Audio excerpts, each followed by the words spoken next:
Muy bien. Buenas tardes. Bueno, continuando con la unidad 2, vamos a ver en esta clase códigos de línea.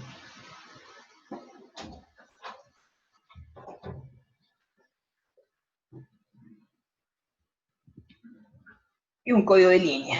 Bueno, es lo que vamos a tratar de explicar en esta clase. ¿Qué es un código de línea?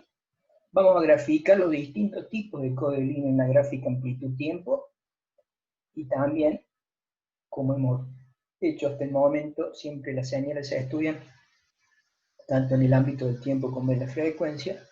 Entonces también vamos a esquematizar la densidad espectral de potencia de los códigos de línea que vamos a ver graficados en función del tiempo.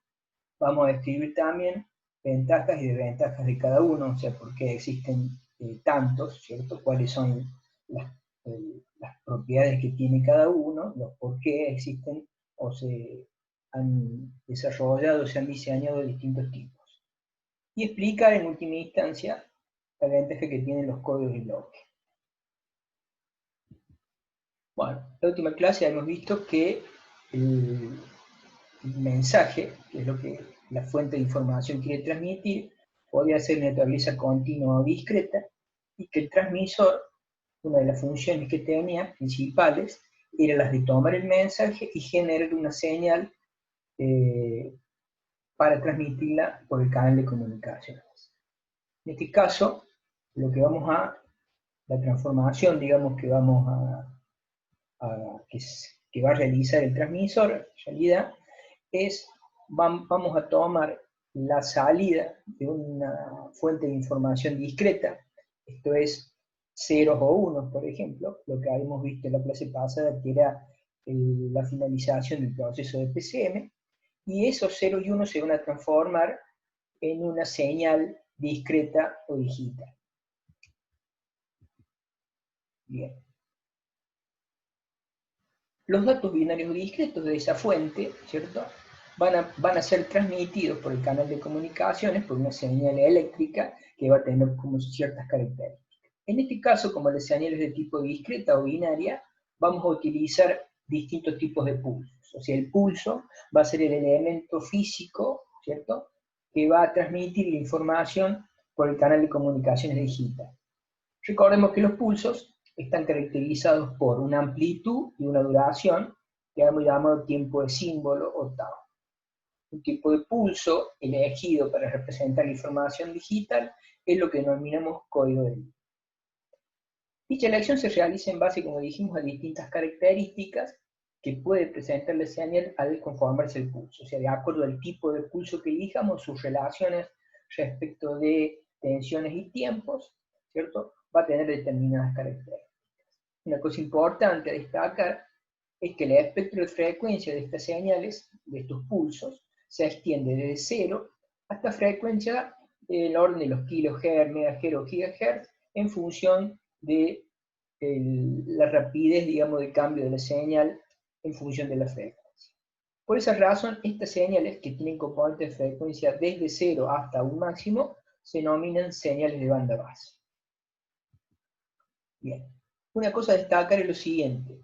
Este pulso del que hablamos, ¿cierto?, como dijimos, está caracterizado por una amplitud en voltios y una duración, ¿cierto?, que le llamamos el tiempo del símbolo o tau.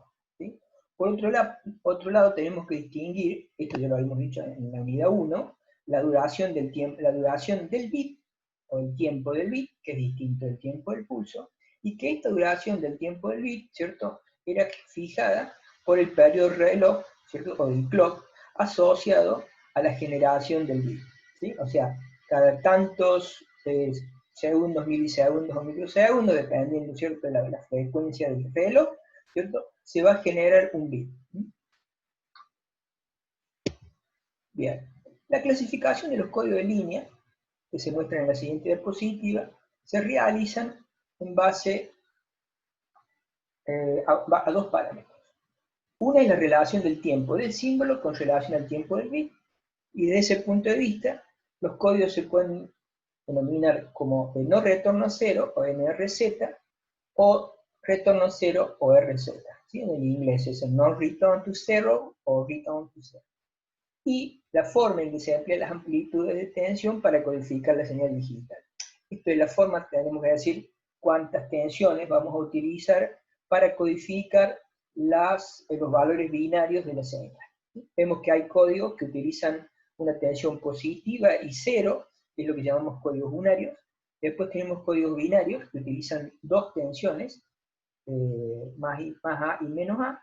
Y también tenemos que se llaman códigos pseudo-ternarios que utilizan tres tensiones, o sea, más A, 0 y menos A. Perdón, acá viene errores, menos A.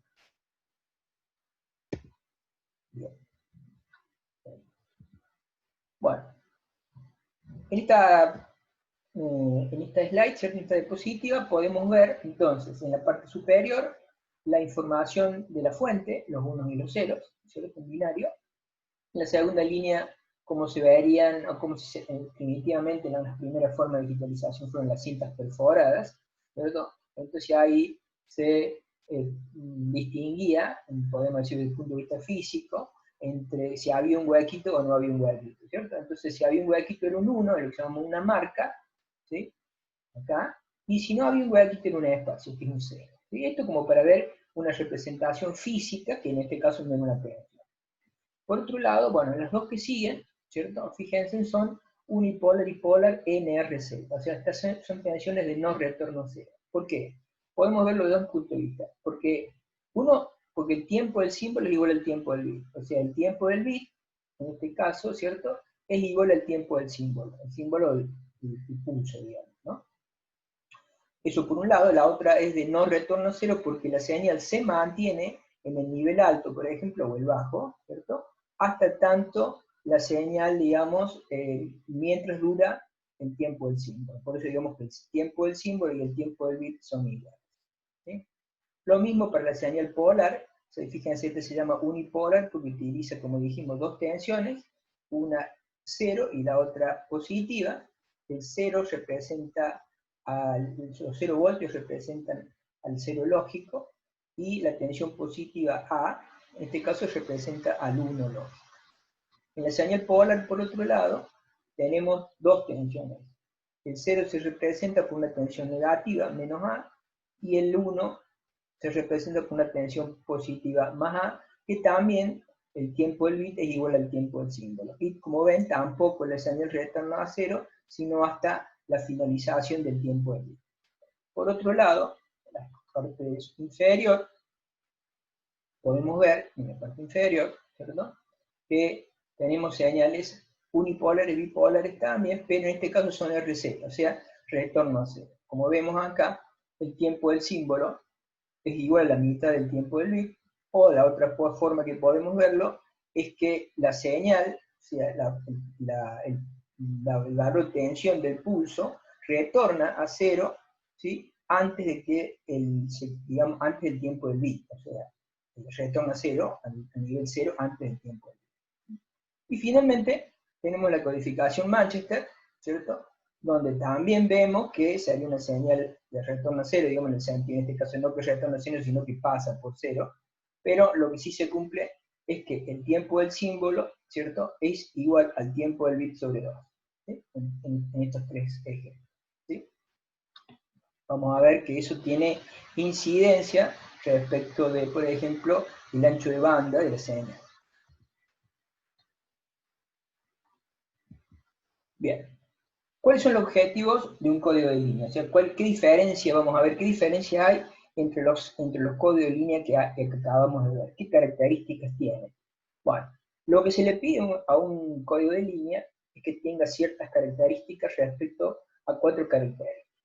Autosincronismo, componente de continua, o de current, que está en inglés, densidad espectral de potencia, esto tiene que ver con el espectro de frecuencia, y la corrección, si tiene o no tiene capacidad de corrección de error. En principio, lo más importante, podemos decir, son las tres primeras. Bueno, empecemos por ver esto de autosincronismo. Ustedes han visto con ingeniería real que las señales pueden ser asíncronas o síncronas, ¿sí? Vamos a pasar esto acá abajo. En una transmisión asíncrona, ¿sí?, como ustedes han visto, la principal característica que tiene la transmisión asíncrona es que en una transmisión asíncrona el reloj del receptor no está sincronizado con la señal de datos recibida, ¿sí? O sea, de este lado tenemos el transmisor, acá tendremos lo que sería un registro de desplazamiento, ¿sí? Lo que llamamos piso sería el parallel input, serial output, o sea, entran en paralelo los bits y salen en serie, por el puerto correspondiente, esto lo van a ver con el Jaime Miralles, ¿sí? Y acá tenemos el reloj del transmisor, ¿sí? El reloj del transmisor, que es esto, ¿cierto? Como vimos en la primera diapositiva, es la que fija el tiempo de duración del bit, como podemos ver acá, ¿cierto? Entonces, en un clock, acá, hay un bit, ¿sí? Saben ustedes que la señal, en una transmisión asíncrona, la señal, cuando no hay transmisión de datos, está en alto, y cuando se va a empezar la transmisión, ¿cierto? Hay un cambio de polaridad, o sea, pasa la señal o la línea de transmisión, pasa de a un alto a bajo, ¿sí? Ese cambio en el valor digamos, de la línea de transmisión, o del conductor, es lo que detecta el receptor para saber que ahí va a empezar digamos que se está por transmitir datos, ¿sí? Entonces, en el receptor lo que hay es un reloj que, por protocolo, ¿cierto?, tiene que estar a la misma velocidad digamos, de transmisión que el reloj del receptor, ¿sí?, a la misma cantidad de baudios, se dice, ¿cierto?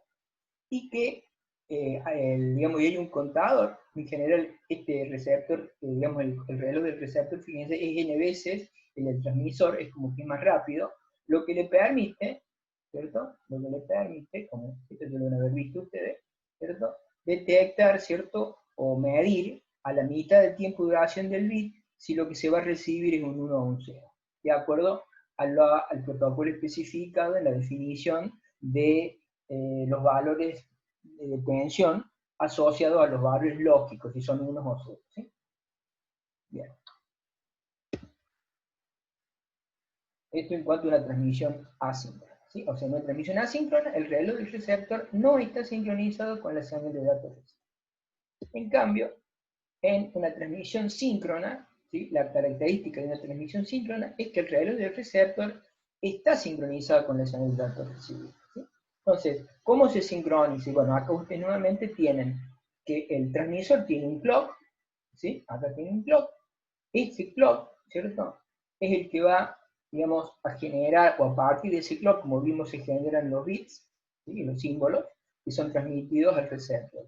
Y en el receptor va a haber un circuito que va a extraer la información del clock de la señal. Eso es la principal diferencia, ¿sí? O sea, en una transmisión síncrona, este clock va a extraer de la señal, de algo de la señal, la información para sincronizar, ¿cierto?, los datos, digamos, ¿sí?, o para poder, al estar sincronizado, determinar los valores de tensión que van a fijar los valores lógicos. Un punto más. Bien, ¿sí? Como vemos ahí, entonces, la información para sincronizar el reloj se extrae del tren de datos. Entonces, este es el tren de datos, esto es lo que va a recibir el receptor. Entonces, ¿qué información es la que puede extraer el clock, ¿cierto?, para poder sincronizar los datos, ¿cierto?, o el clock del reloj con los datos? Bueno, la información que va a sacar, digamos, el clock son precisamente los cambios de polaridad, ¿sí?, o los cambios de tensión, más precisamente, ¿sí? O sea, si hay un cambio, ahí donde hay un cambio, el clock, o sea, la diferencia esa de tensión, el pasaje de un alto hacia un bajo, de un bajo hacia un alto, es lo que le va a permitir lo que va a permitir el sincronismo, digamos, del reloj del receptor con los datos, ¿sí? Entonces, fíjense, acá hay una diferencia de tensión, hay un cambio de alto a bajo. Acá, sin embargo, no lo hay. ¿Se dan cuenta? Entonces, acá, si el reloj del receptor se puede sincronizar porque hay un cambio. Pero si viene un 0, fíjense, no lo puede hacer porque no hay un cambio, ¿sí? Entonces, la propiedad de autosincronismo tiene que ver con esto. Si la señal de datos, ¿cierto?, o sea, la señal de información, tiene los cambios suficientes para permitir el sincronismo del reloj del receptor con los datos. Entonces, como podemos ver, en este caso, ¿cierto? Esta señal no es autosincronizante. ¿Por qué? Porque si hay unos, ¿sí? Si viene una larga serie de unos, no hay cambio. Lo mismo si viene una larga serie de ceros. ¿Sí? Entonces, esta señal no es autosincronizante. Esta otra, ¿sí? Tampoco lo es. Porque si bien hay cambio de positivo a negativo, ¿cierto? Si viene nuevamente una larga serie de unos o una larga serie de ceros, el reloj, ¿cierto? O el reloj del receptor no se puede sincronizar. Este es un poquito mejor, ¿por qué? Porque aquí cada vez que hay un 1, hay un cambio de tensión en la mitad del bit, ¿sí? O sea, es la característica de estos dos RZ, ¿sí? Pero ¿qué pasa? Si viene una larga serie de ceros, ¿sí? Al no haber cambios de tensión o de polaridad, no tiene esa propiedad de autosincronismo. O sea que ni estos dos tienen la propiedad de autosincronismo. Pero fíjense en este es la codificación Manchester, que se utiliza tanto en Toca Ring como en Ethernet a 10 megabits por segundo, en sus primeras codificaciones que lo usaron. Este código, ¿cierto? Tiene siempre, fíjense que siempre hay un cambio de polaridad, hay un cambio en la señal en la mitad del tiempo del bit, ¿sí? Ya sea positiva, o sea, digamos de alto a bajo, o de bajo hacia alto. ¿No? Siempre en la mitad del tiempo de un bit hay un cambio de tensión. Por lo tanto, de todos estos, ¿cierto? El único que tiene la propiedad de autosincronismo es la codificación Manchester.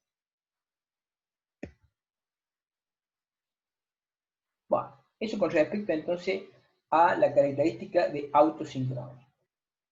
Vamos a ver ahora lo que tiene que ver con lo que es la componente de continua. ¿Qué es esto de la componente de continua?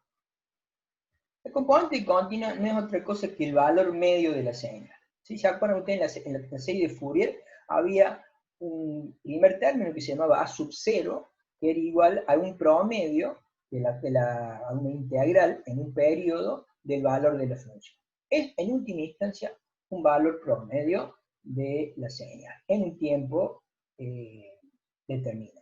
¿Sí? Entonces, fíjense esta señal tiene componente de continua, tiene valor medio. Recuerden, el valor medio es la componente de continua. Entonces, fíjense, si ese fuese el origen del tiempo, digamos, este sería tiempo t igual a 0 y las abscisas fuesen tiempo, claramente, ¿cierto? Si yo integro esto en un periodo, pues tener periódica, el valor me va a dar 0, porque si ustedes lo pueden ver por la regla de Barrow, si tienen, en un periodo el área esta va a ser igual a esta área. Entonces, esto no va a tener componente de continua. Esto es el caso que fuese periódico, ¿sí? Ahora bien, esta otra señal, fíjense, ¿sí? Ahora, fíjense que está elevada respecto del eje de abscisas. Esta otra, como ustedes claramente, si pueden integrar, van a ver que esta sí tiene un valor medio distinto de 0, que seguramente va a ser acá por el medio. Entonces, esta señal tiene componente de continua, ¿sí? Entonces, esta no lo tiene, y esta sí lo tiene. Bueno, otra forma de verlo. Esto justamente viéndolo desde el punto de vista de la serie Fourier o de la transformada de Fourier, ¿cierto? Entonces, fíjense, esta es una tensión continua que tiene una determinada tensión constante, ¿cierto? Una amplitud constante, ¿sí? Y que visto en el plano de la frecuencia, esto corresponde a frecuencia 0. Entonces, esto visto en el plano de la frecuencia, ¿no? ¿Sí? Tiene un valor para f igual a 0, ¿sí? Sería el valor continuo distinto de 0. ¿Sí? Esto, por otro lado, sería una señal senoidal, podría ser, por ejemplo, una armónica, o la fundamental, si quieren ustedes, si esto fuese una parte de una serie, donde sabemos bien que el aspecto de frecuencia de una senoidal es un pulso, ¿cierto? A determinar que está en el plano de la frecuencia, bueno, que es la inversa del periodo de esta onda. ¿Sí? Y si sumamos estas dos cosas, ¿sí? Vamos a tener entonces una senoidal. Fíjense que esto está puesto con respecto al eje de los tiempos igual a 0. ¿Sí? Bueno. Ahora, si sumo esto más esto, voy a tener esto, precisamente, que va a ser una señal senoidal que tiene una componente de continuo. Y esto visto en el plano del tiempo, y esto visto en el plano de la frecuencia. ¿Sí? O sea, entonces la componente de continuo, como dijimos, que es un valor medio, un valor de continua, por eso se llama componente de continua, y que en el plano de la frecuencia coincide con el valor de tensión o de potencia que tiene la señal para frecuencias igual a 0. Bueno, ¿cuál es el problema de la componente de continua? Como el nombre lo indica, la componente continua, reitero, es una tensión continua, una tensión con valor constante en el tiempo. Entonces, el problema es que las señales NRZ y RZ unipolares, que vimos anteriormente, ¿sí? O sea, las unipolares, recuerdan, eran las que un 0 se codificaba con 0 voltios y un 1 con 5 voltios, por ejemplo, según una tensión constante, son transmitidas cuando estas señales son transmitidas sobre líneas acopladas por medio de transformadores o capacitores. Acoplada significa que entre el transmisor y el receptor se pone o un transformador o un capacitor. Entonces, en ese caso, el nivel de continua, ese nivel de que estamos hablando, no deja el transformador o el capacitor, ¿cierto? No lo dejan pasar. Y en ese caso, entonces, la señal unipolar se transforma en una señal polar. Ya vamos a ver la gráfica. Ese es un aspecto.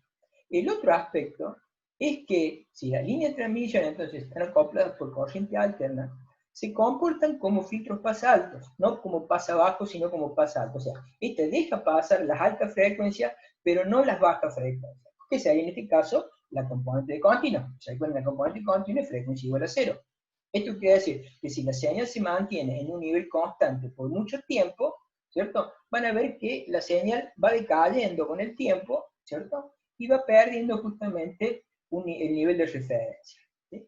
Esto se conoce como signal drop, ¿sí? O sea, caída de la señal, o DC wander, o sea, deep current, corriente directa sería wander. Wander sería como una especie de fluctuación, oscilación, una cosa así, ¿no? En traducción.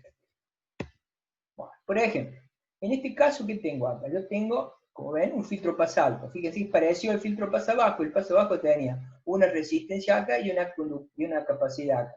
El filtro pasabajo al revés tiene una capacidad acá y una resistencia.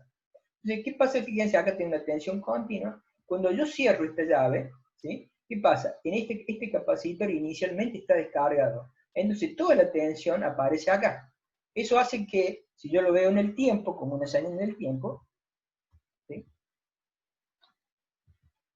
Bueno, cuando yo cierro la llave, pasa esto. Cuando yo cierro la llave acá, la tensión pasa, ¿cierto? Rápidamente de 0 a un máximo. ¿Y luego qué pasa? Este capacitor se empieza a cargar. ¿Sí? Al cargarse este capacitor, se empieza digamos, a tener una tensión, y esa tensión que cae acá se la resta la que hay acá. Entonces, la tensión aquí es la resistencia, que podemos decir que es la tensión que va a recibir el receptor, ¿sí? Por eso acá ponemos Rx, en vez de mantenerse constante, empieza a decaer. ¿Sí? Que nosotros querríamos que esto se mantuviese constante, si hemos mandado un 1, pero resulta ser que esto empieza a decaer. Entonces, sumados ahora los dos efectos, lo vamos a ver en la próxima slide. Entonces, acá tenemos el problema de la corriente continua. Entonces, esta señal unipolar, donde este es el nivel de 0 y este es el nivel de 1, ¿cierto? Esa tensión B, y este sería el valor medio, B sobre 2, ¿cierto? Cuando esta componente de continua no pasa del otro lado, esta señal se transforma en esta señal. Fíjense, al perderse este nivel, ahora la señal en vez de excursión entre 0 y B, lo hace entre menos B sobre 2 y B sobre 2. Por supuesto, al hacerlo así, ¿cierto? Hay un protocolo en la comunicación que le dice al otro extremo, mira, estamos trabajando con señales unipolares, el 0 es un 0 voltio y el 1 es un más 5 voltios, por ejemplo. Pero al perder la componente continua, lo que va a ver, lo que va a recibir el otro extremo, va a ver algo que está entre menos B sobre 2 y más B sobre 2, ¿cierto? Nada que ver los valores de tensión. ¿Sí? En este caso, el valor máximo de tensión sería 2,5 cuando tendría que ser 5. Obviamente esto se va a traducir en errores. Y por otro lado, como vemos, al no poder dejar pasar las tensiones bajas, se produce ese decaimiento que decíamos, y en vez de permanecer el valor de tensión en alto por el tiempo que dura un bit, el valor de tensión empieza a decaer, ¿sí? Entonces empieza a decaer, después cambia acá, y cuando no se puede mantener acá, empieza a subir, ¿ves? ¿Se dan cuenta? Se produce esa oscilación. Esto no sería nada si tuviésemos una señal de este tipo. Pero ¿qué pasa? Cuando viene una larga serie de 1, ¿cierto? Entonces ese decaimiento se extiende a muchos bits, como ven acá, ¿cierto? Y los niveles de tensión bajan, digamos, prácticamente a cero o más allá todavía. ¿Sí? Entonces, cuando el receptor trata de medir qué es lo que le están mandando, acá tendría que medir 5 voltios y acá va a medir cuando mucho, supongamos 0,25. Se dan cuenta que va a haber muchos errores, ¿cierto? Del receptor al querer determinar el valor de tensión de los pulsos que el transmisor le está mandando. ¿Se entiende? Entonces, eso pasa, reitero, cuando existe un acoplamiento por medio de transformadores o por medio de capacitores, que es muy usual, digamos, en determinados circuitos, digamos, eléctricos o eléctricos. Bueno, por ejemplo, y esto se los pongo como un ejemplo, esto es básicamente el diagrama, digamos, de una tarjeta red, ¿sí? Entonces, en una tarjeta red, esto sería, fíjense, acá estaría el conector hembra, digamos, la tarjeta red, acá es donde se conecta el cable, el UTP, ¿cierto? A este conector, y este conector, fíjense, está ligado a la primera parte que tiene la tarjeta, a lo que acá se llama magnet. Estos magnetics están dibujados acá, como ven, son transformadores, ¿sí? Entonces, precisamente, estos transformadores son los que no permiten dejar pasar la componente de continuo. Pero como vimos, la señal que utilizaba el 10 megabits por segundo Manchester, utilizaba, perdón, la codificación Manchester, y como vimos, en la codificación Manchester, la componente de continuo vale 0. ¿Por qué? Porque siempre hay, ¿cierto?, digamos, un valor positivo y un valor negativo. Si integramos, me vuelvo un poquito para atrás, para que lo vean acá, ¿cierto? Siempre en un periodo, voy a tener una parte positiva, si lo veo como un área, y un área negativa. Por lo tanto, siempre que yo integre en cierta cantidad de tiempo, ¿cierto? Acuérdense que la componente de continuo es un valor medio, el valor medio va a ser 0. Por lo tanto, esta señal, como dijimos, no tiene componente de continuo, ¿sí? No tiene componente de continuo, y por lo tanto, a pesar de que acá tengo una alimentación por transformadores, eso no me va a afectar. Distinto es que hubiese tenido aquí, como vemos acá, un acoplamiento por medio de transformadores y la conexión hubiese sido del tipo NRZ. ¿Por qué? Porque si volvemos al ejemplo anterior, si es NRZ, fíjense acá, ¿cierto? Acá siempre va a haber una componente continua. Si yo integro acá, siempre va a haber una componente continua, ¿cierto? Acá, ¿sí? Acá también, ¿sí? Siempre va a haber una componente continua. Acá no, fíjense que esta tiene una característica que no tiene componente continua. ¿Por qué? Porque esta señal, llamamos bipolar RZ, que también se llama AMI, fíjense que un cuadro no especifica esto, pero acá, por ejemplo, esta señal, ¿cierto? Tiene un 1, se codifica por una tensión positiva, y el siguiente 1 se codifica por una tensión de polaridad opuesta. Entonces tenemos un 1 positivo, es una tensión más. El que sigue es una tensión negativa. Y el 0, ¿cierto?, se codifica por una tensión de 0 voltios. O sea, los 1 se codifican con valores de tensión alternadas, ¿sí? Los unos alternados, y los 0 por medio de 0 voltios. Entonces, si yo, al integrar acá, si yo, digamos, integro, digamos, una gran cantidad de bits, al sumarse esta área con esta área negativa, esta forma, digamos, de codificación no tiene componente de código, ¿sí? Esta tampoco. Sí la tienen estas tres. ¿Sí? Bueno, volvemos donde estábamos. Bueno. ¿Ok? Bueno, acá les dejé un videito para que vean esto de la componente de continua, me parece que puede ser interesante. Y bueno, tendremos que empezar a hablar ahora de densidad espectral de potencia. Por una cuestión de tiempo, de grabación, voy a cortar acá y voy a, para poder generar otro videito de media hora, ¿sí? Entonces, en la próxima reunión, que va a ser inmediatamente, voy a continuar con las características de los códigos de línea respecto de la densidad espectral de Portland.